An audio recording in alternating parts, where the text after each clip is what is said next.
I'll say our community. Hey, Black Business School community, how are you doing today? Sorry for the lag over here. It looks like there's a little slight lag. I'm sure that'll clear itself up here in a few seconds. Get out of my way. But great to see you.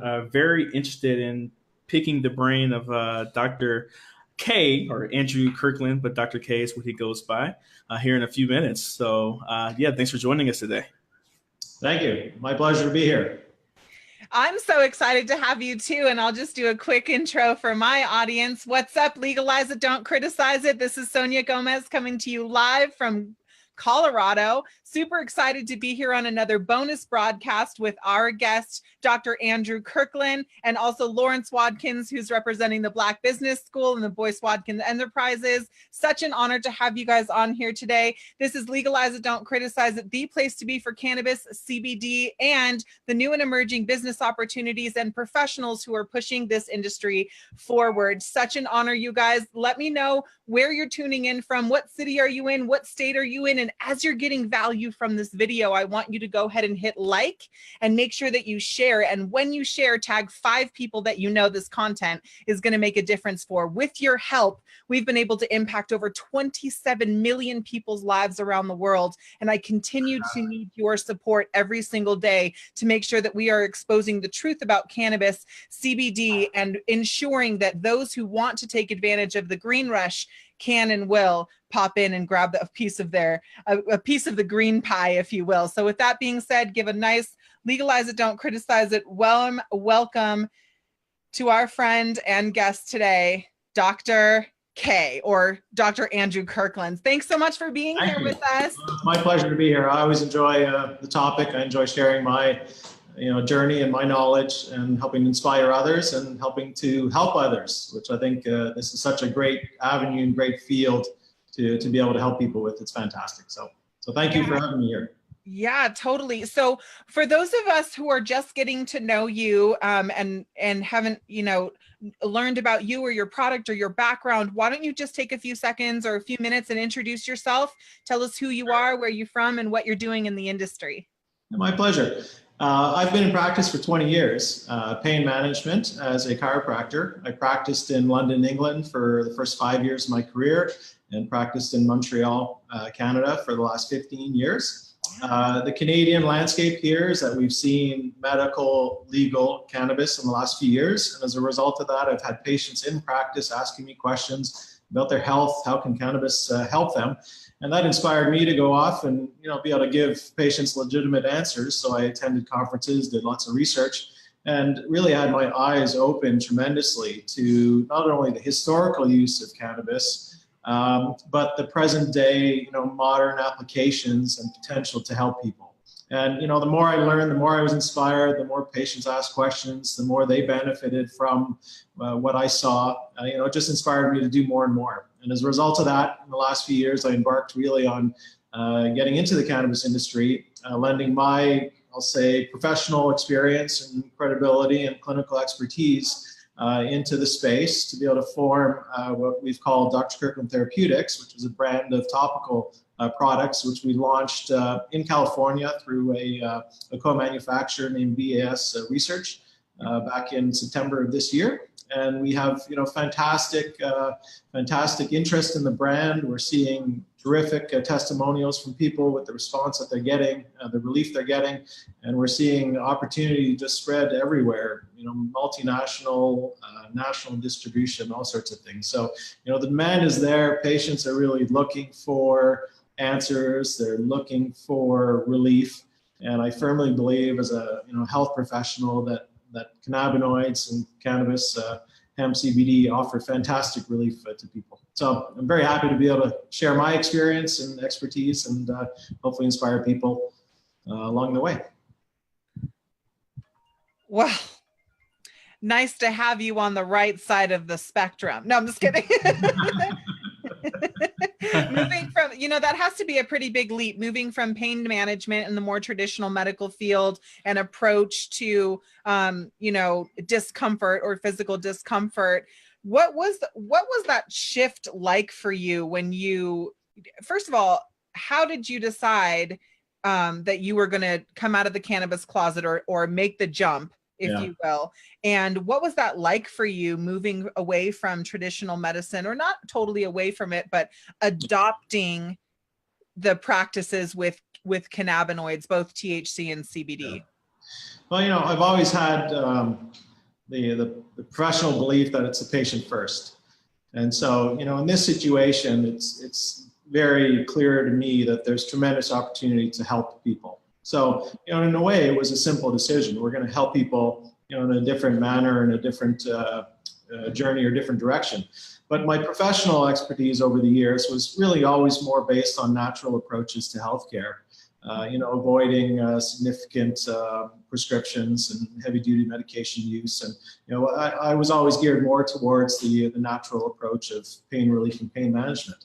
So a plant-based approach fits in perfectly with my professional background and professional expertise. So that was also an easy decision.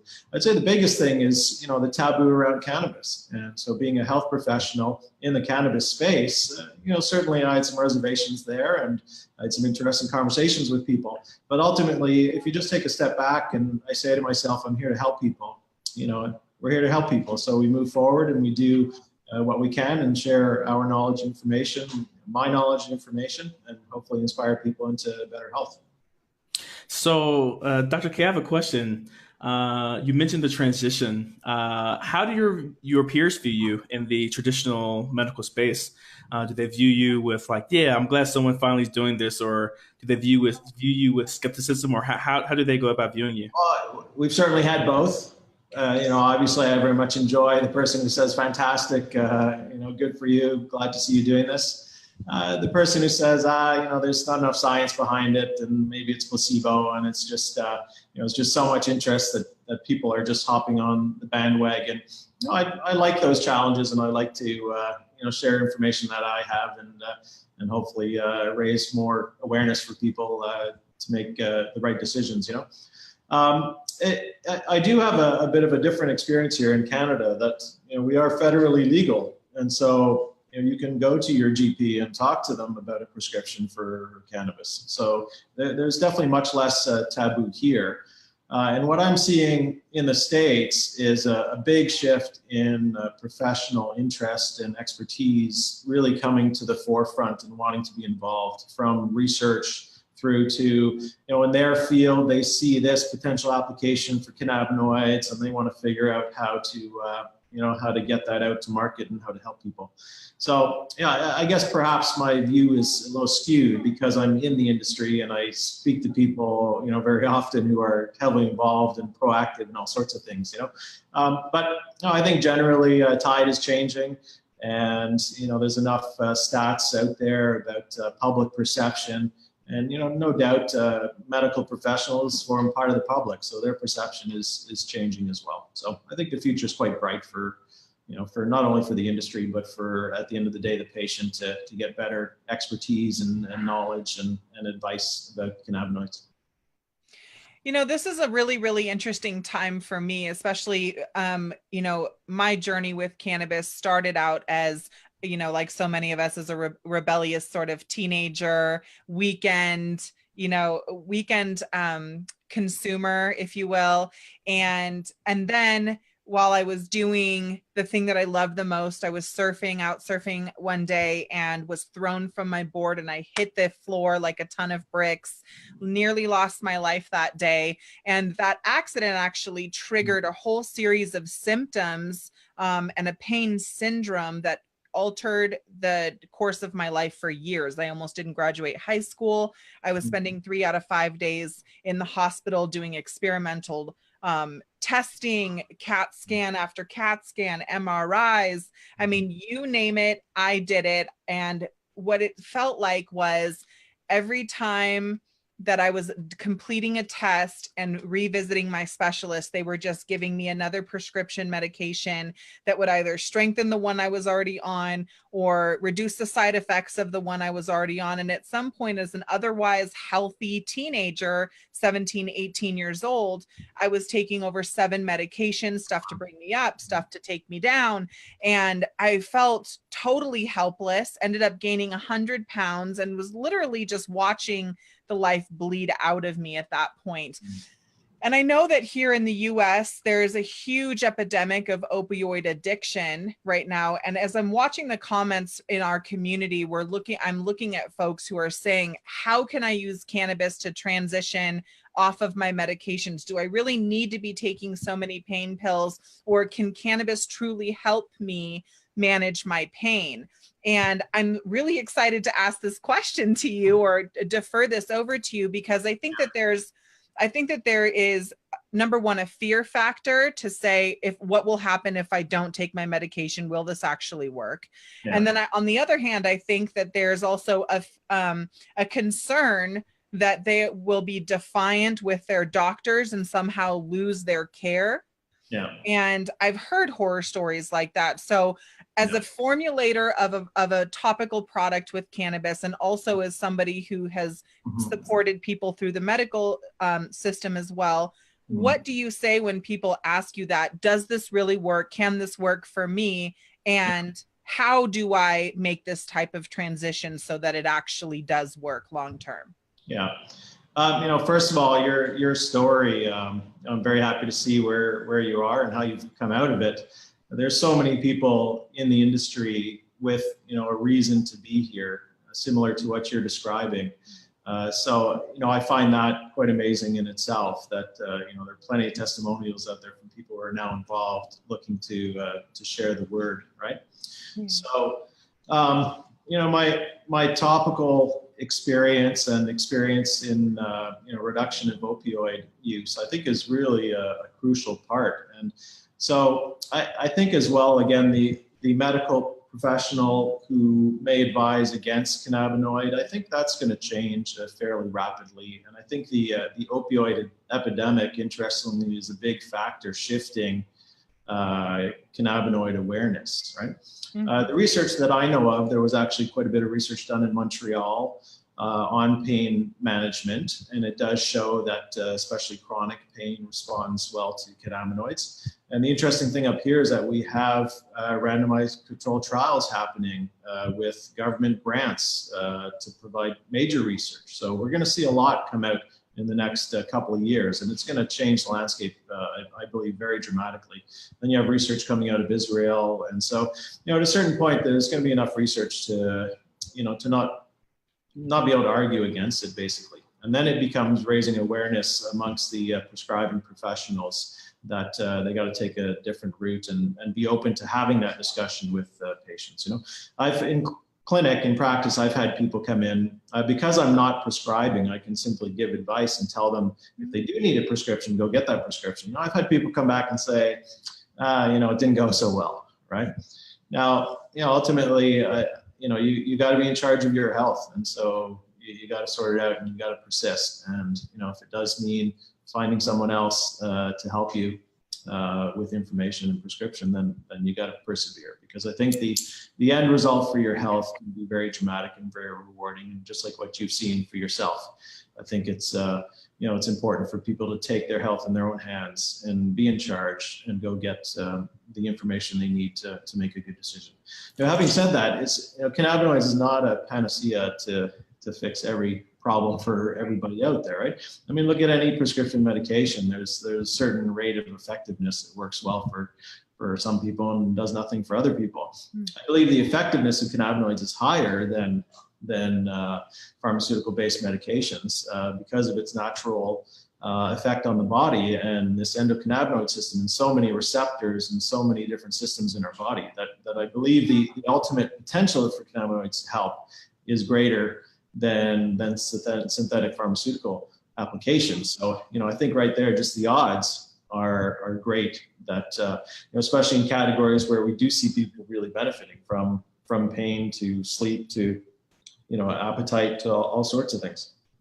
So you got to take health in your own hands, take charge, and get the right information. So, Dr. I have a follow-up question for that then. So I'm more of the outsider kind of looking in when it comes to the cannabis industry. Can you explain to the audience, especially my audience, like what are some of the, pitfalls or setbacks that people can experience if they're looking to get those prescriptions? Because you mentioned that we need to take our health in our own hands. Yeah. What are just challenges that people may face if they're looking to get a prescription for cannabis? Yeah, so in some states you can't get a prescription. You can only get a recommendation or a referral, and so the health professional might be hesitant to enter into that documented piece of paper. But there are enough states out there, right? I believe it's over 29 to 30 states, I believe, at this point that have medical marijuana use. So, 39 states that have decriminalized and in one way or another allowed for medical use and access. It's not perfect, but it's progress. My information is out of date. 4 out of 5. That's all good. That's amazing. Yeah. So, so the pitfalls, the medical professionals are perhaps slow to change approaches. And so, you may run into people who are just not interested in discussing, consider it risk for themselves to be discussing or be involved in any sort of prescription or recommendation. So, like I said, it's a matter of finding the right professionals to be able to help you. I just wanted to take a second here and acknowledge what you're saying right now. And for those of you guys who are watching right now and like what you see and you're enjoying this type of content, I want to make sure that you like and share, make sure you tag 5 people. And if you want to know more, go ahead and click the link that's in the description on the page here. And you can get access to more information like this. But my question to this and also follow-up comment is, being in here in Colorado, which fortunately and unfortunately has taken first place as being the first state in the United States to legalize for a for-profit medical model. California opened in 1996 with Prop 215, but the system was flawed. Everybody hid their money inside of 501c3s or nonprofit organizations. Doctors came out of the woodwork, came out of retirement and just started scribbling anything that they could find down on a piece of paper. And it really paved a way for the legitimacy of the industry to kind of be questioned. They said, and that compromises a lot of medical professionals' reputations because there were folks taking advantage of this. They were charging $200-300 for a prescription. In some cases weren't even valid conditions, spending less than 10 minutes on a physical when looking at you. So when we came here to Colorado, we saw the same thing happen 2009, 2010, and then it really slowed down.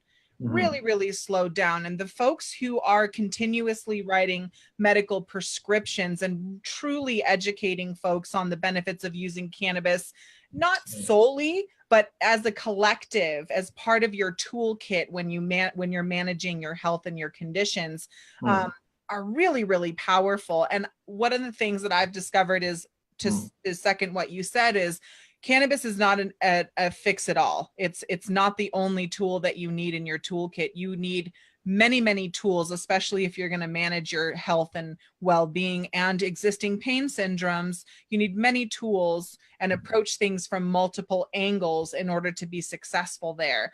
And I think that that's a common misconception, that you can just like go from taking pills to ripping bongs and you'll be fine. And that's just not the case.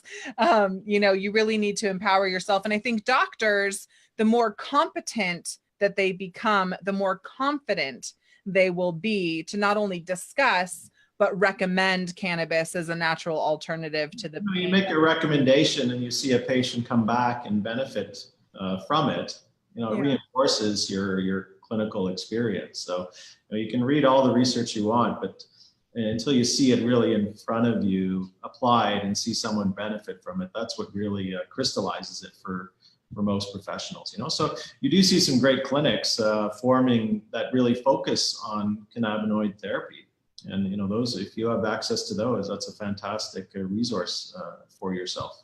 I'm going to definitely go to one of those. I think that would be so amazing to go in and check out.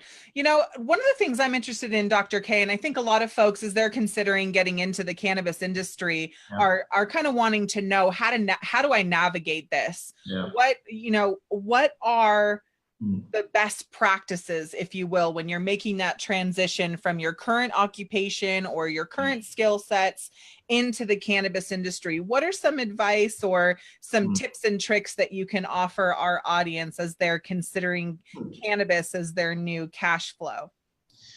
Well, I think having a real story and a real set of professional skills that you can bring to the table at this point is really fantastic. We see professionals from all fields coming in now. And so if you really have a career and skills to bring to the table, there will be opportunity for you.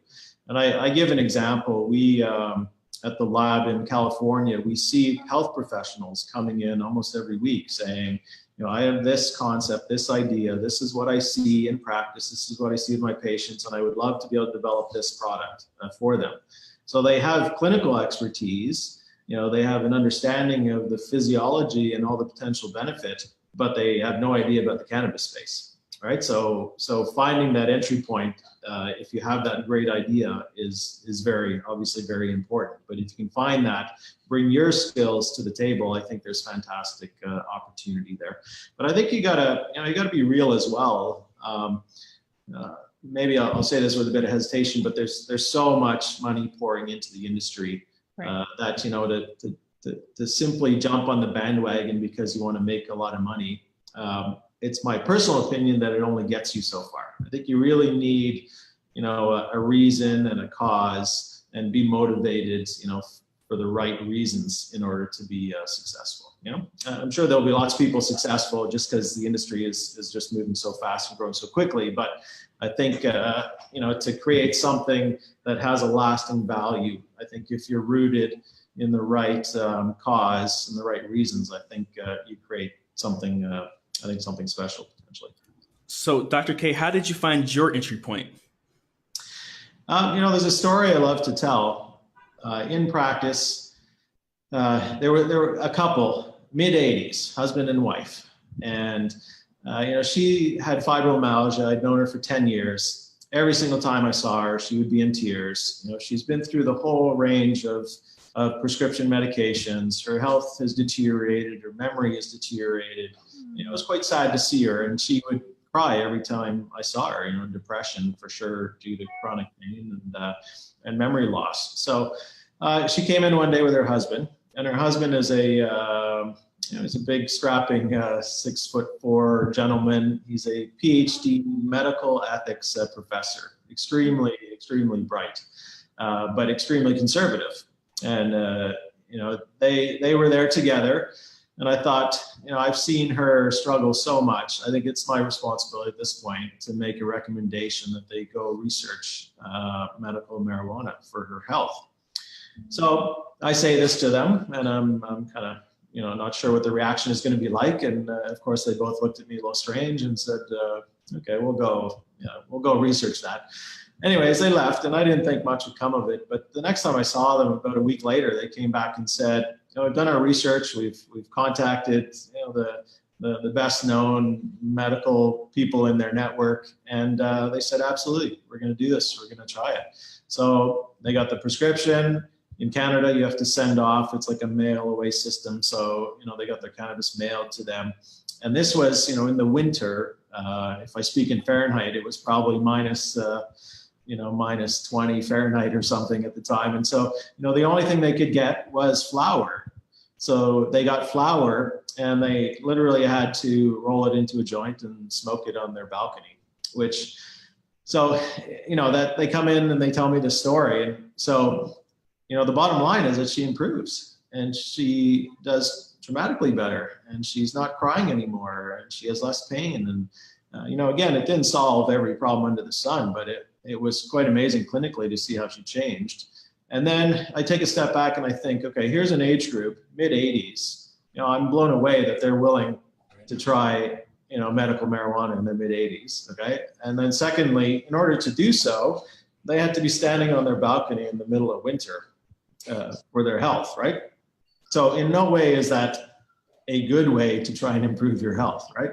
So that was real strong motivation to me, that there's something here. There's a desire from people to seek out a better way, a better source of health for themselves. But the way they could access cannabis was just not like any other medical approach, right? So that's in that moment I decided I've got to do my bit to create a better way for people to have access to cannabis. And as a result of my expertise and what we call musculoskeletal, so dealing with lots of pain and muscular pains and arthritic complaints and all sorts of things, it made sense that Topical was a great introductory product to people. So if you think of the 80-year-old, they're going to be very hesitant about some ways of ingesting cannabis, but rubbing a cream on their sore knee is kind of a no-brainer, right? So I committed to raising the bar, to developing our products in a way that you would develop any other product that would sit on a pharmacy shelf. So we had access to excellent biochemists and expertise, and we were able to formulate products which I believe are the best in the industry at the moment, and really provide an entry point for people into cannabinoid therapy. So if you're concerned about, I hear that cannabis can help me, but I have no idea, how I should do this or what I should ingest or anything, a topical is a great way to introduce yourself and see how it works. And I love hearing the story of someone, maybe a millennial who buys our product, takes it home to grandma or grandpa, and really doesn't tell them anything about it other than, oh, I saw this cream, why don't you try it? Right? And grandma or grandpa tries it and comes back and says, hey, I need more of that. At which point the millennial says, oh, by the way, there's marijuana in it. Right? And so the senior then goes, oh, it's, what do you know? Look at that. It's helped. So I think there's, that's part of the stigma changing. And I think it's pretty exciting times. And so I'm happy to do my part in this bit, and to be inspired ultimately by these two patients and their story and their journey has given me a lot of desire to work hard and deal with a lot of the challenges in the industry and be able to move forward. So there's 10,438 different products coming out into the market every single day. I get thousands of them sent to me all the time. And every single one, the one thing that never changes is I have the best product on the planet. Everybody has the best product on the planet until you use it and it don't do squat. So, or it stinks or it causes some sort of rash, and it's just weird. Like people are doing their best to get in, but bastardizing the whole process, treating it like another Jergens or, generic lotion when it comes to topicals, especially. So my question to you, besides the fact of your medical background, what sets your product apart? What will keep you relevant and on top when other companies are dropping out or struggling to stay, to get brand recognition? Well, I'd say a few things. Number one, in our product development, we took it very seriously. So we did have access to biochemists and professionals who make other, we'll call it OTC pharmaceutical topical products. So we had good input as to what we should develop.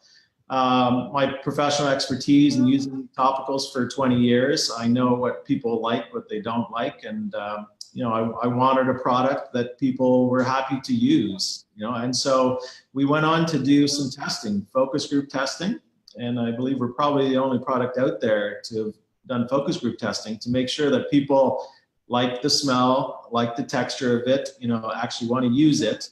One of the big things that came back in our study was that people just don't want to smell, weed or smell pot in their topical, and they don't really want it to be green or greasy. So, you're going to put it on your shoulders because your neck is stiff at night and you're going to lie down and go to sleep, and you don't want to leave a green stain on your pillow overnight, right? Or whatever, your work shirt or whatever it is, So we had great information from the focus groups that we did, that people don't want to smell pot. They don't want it to be green or greasy. And then we had access to fantastic advisors who really helped us fine tune our formulation. So it is, highly absorbing. It's non-greasy. It smells fantastic. We've got eucalyptus and peppermint in there. And then we take the, again, my professional background of knowing that some degree of pain management can come from what we call the counter irritant effect, which is to either heat you up or cool you down. So, we took that approach. We said, okay, I'm going to have cooling in there, but I'm going to have a fantastic effect of cannabinoids on top of the cooling, as opposed to just the cooling. So, a lot of thought went into that product development. And, I do see brands and companies out there. At first, there were a lot of products which I think were probably made at someone's kitchen at home. And ultimately they're trying to help people, and that's fantastic. But to really reach the mass market, you have to have a product that's well designed and well developed and properly manufactured. So we triple lab test our products from our base formulations through to the active ingredients we're putting it in, through to the final product. And we've always been willing to put our concentrations on the front of our products. So there's no hiding how much is in there. We state what's in there. And that's another point, that I believe there are a lot of products out there that if you look at the cost of manufacturing, the largest cost is associated with the active ingredient.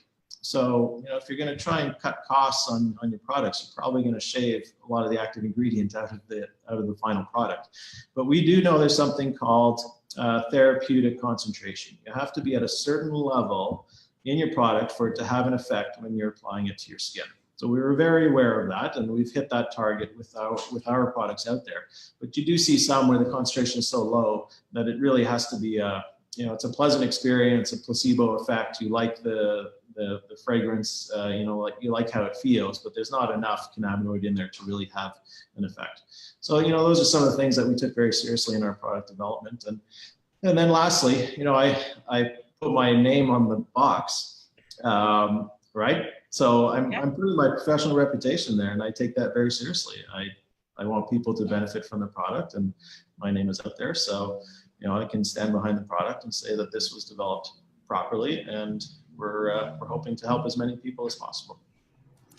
So, Dr. K, I read in your pre-interview that you focus on 4 main areas: pain, sleep, and 2 others that I'll let you share with us as well. Can you explain to us why you focus on those 4 specific areas instead of something else?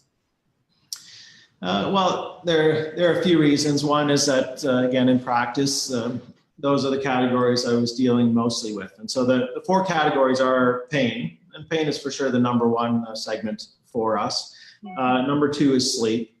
Number 3 is PMS, and number 4 is skin. So, I looked at potential application of cannabinoids topically. I looked at research that was out there. I looked at the effect of endocannabinoids on your system and how it affects muscle tension, pain perception, inflammatory response. And so, for sure, topical for a pain application it's kind of a no-brainer, right? It makes sense, right?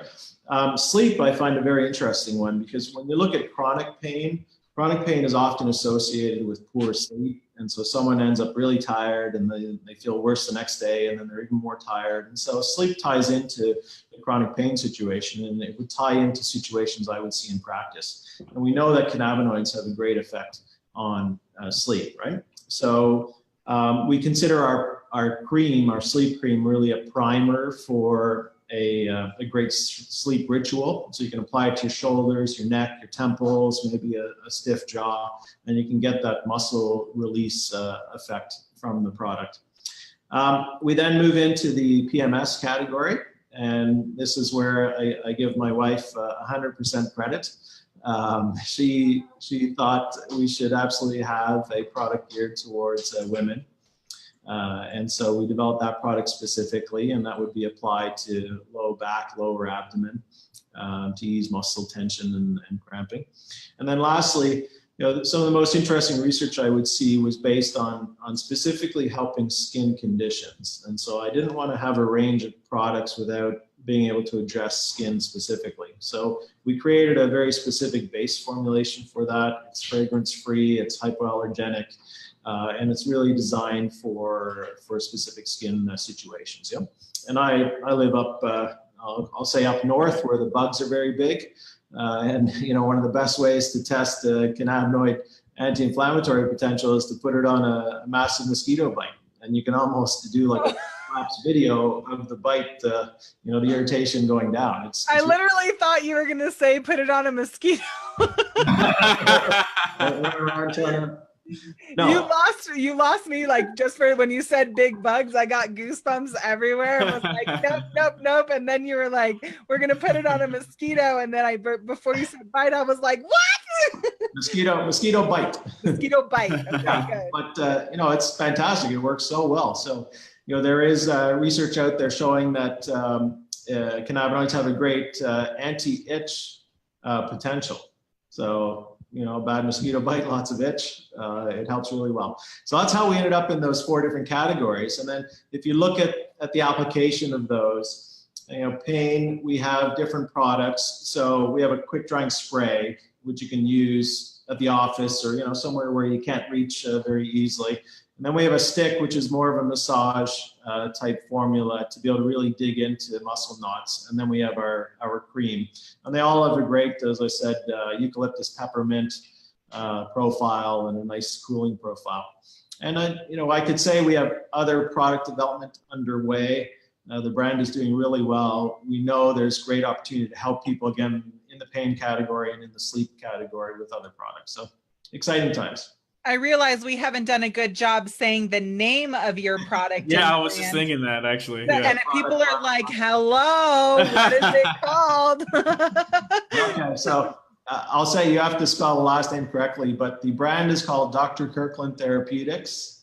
The website is drkerklaan.com, so drkerklaan.com. And on that site, you'll see lots of information, cannabinoid information. You'll see the profile of all of our products. So thank you for pointing that out. Yeah, absolutely. And for those of you who are in California, you can actually get it in a dispensary there. Which is the dispensary that's carrying it? Which one? Yeah, do you have multiple dispensaries carrying it, or are you just in one that's exclusive? We got on the market in September of last year, so we're in, I think, 130 dispensaries or something in California. We've had fantastic uptake, and it's very interesting. When I started product development 2 years ago, I spoke to some labs and some co-manufacturers, and they would often say, topicals, it's such a boring category, it's small, there's no potential there. But it's a great category to be in. It's a growing category. It's, as I said, a low barrier for people who want to try cannabis for the first time. So over 100 dispensaries in California. We've got some additional state expansion happening, and we have our very exciting CBD from hemp products being launched in the next 2 weeks. So if you go to the website, you'll see lots of information about those products and access to those products. So we're seeing fascinating, I'll say, distribution opportunities come along into mainstream retail. I think you're going to see CBD go mainstream really quickly. So, I'm sorry, go ahead. No, Sonia. Go ahead, Lawrence. Go ahead. I was just going to joke, but you have. Oh, I love my Sonia jokes though. But so just in general, Dr. K, I have a question about, I guess, success.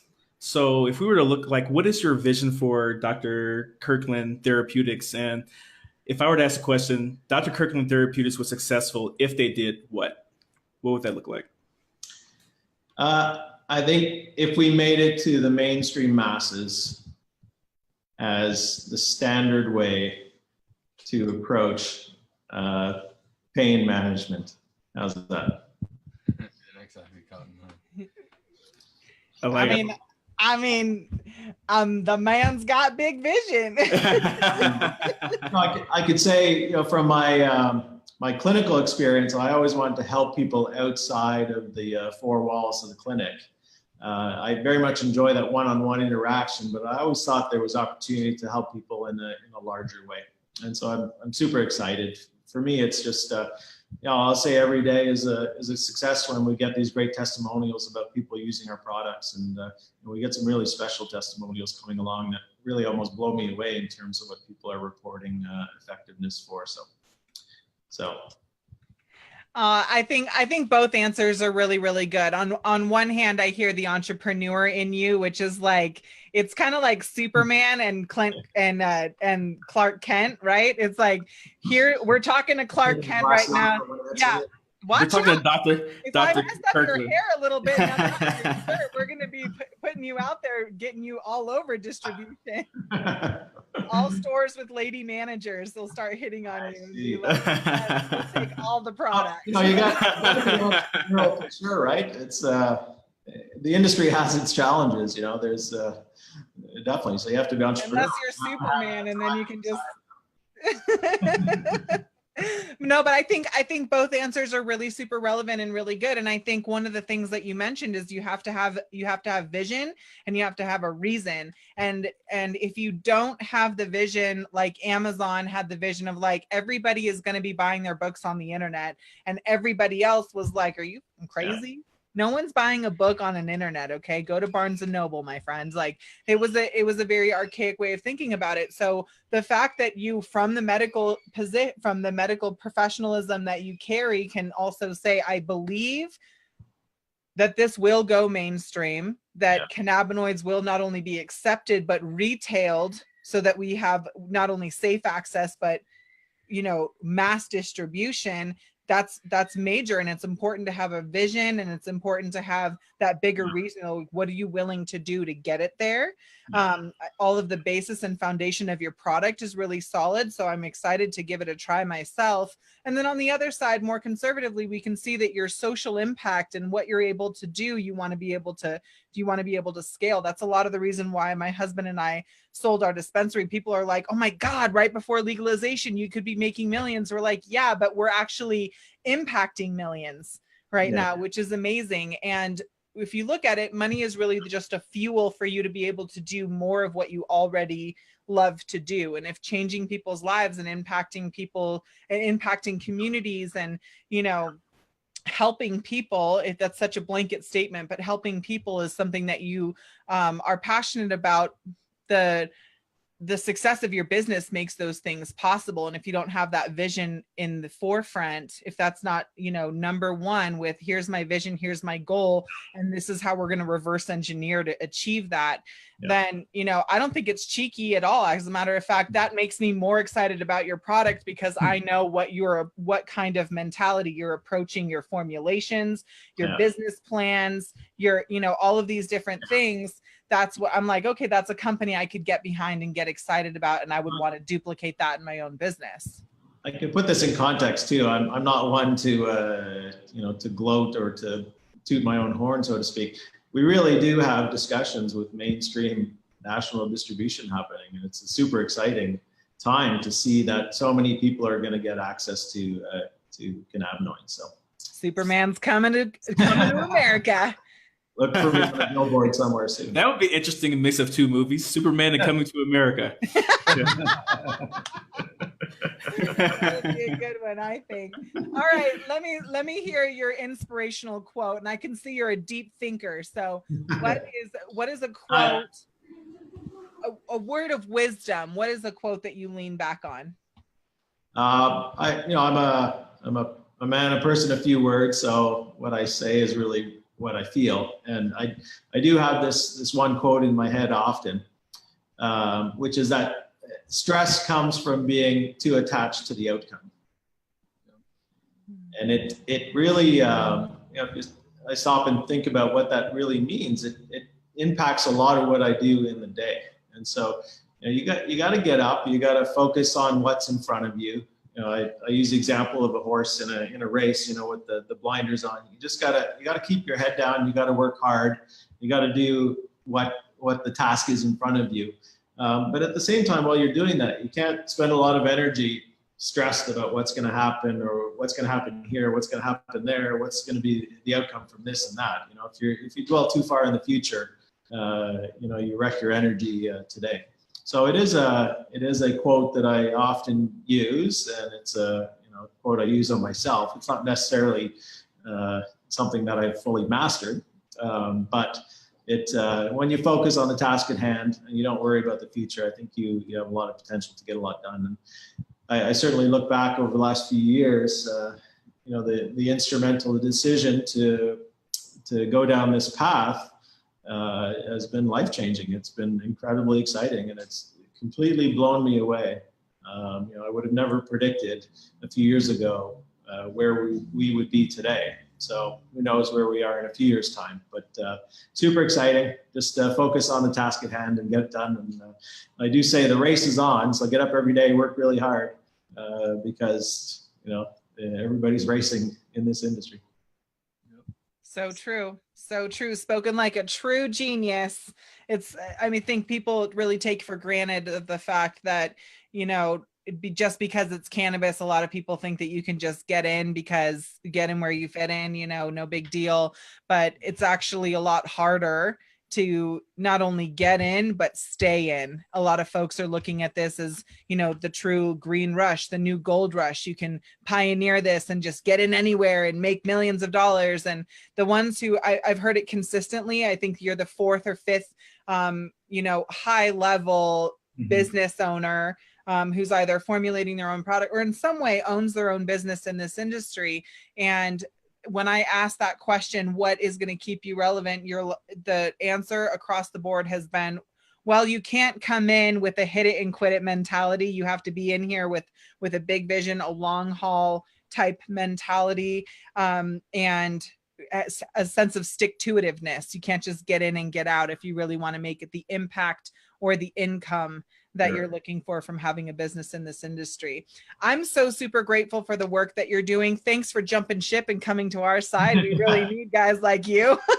My pleasure. And I see many other people on the way. So heading this way. So it's a great time. Yeah, it sure is. And thank you so much for meeting with us today. It's been an honor and such a pleasure to talk with you. I didn't get to tell you all of my jokes about you being a hot doctor who's all cannabis products, but we'll get to that the next time. Maybe when you launch your CBD, we can have you back on and make sure. Have another call. It's always good for my ego. Thank you. Yeah, you're welcome. I'm here for a good ego boost anytime. Yeah, terrific. I enjoy sharing, and it's a great opportunity to share through your audiences. And congratulations on everything that you've achieved so far as well. It's terrific.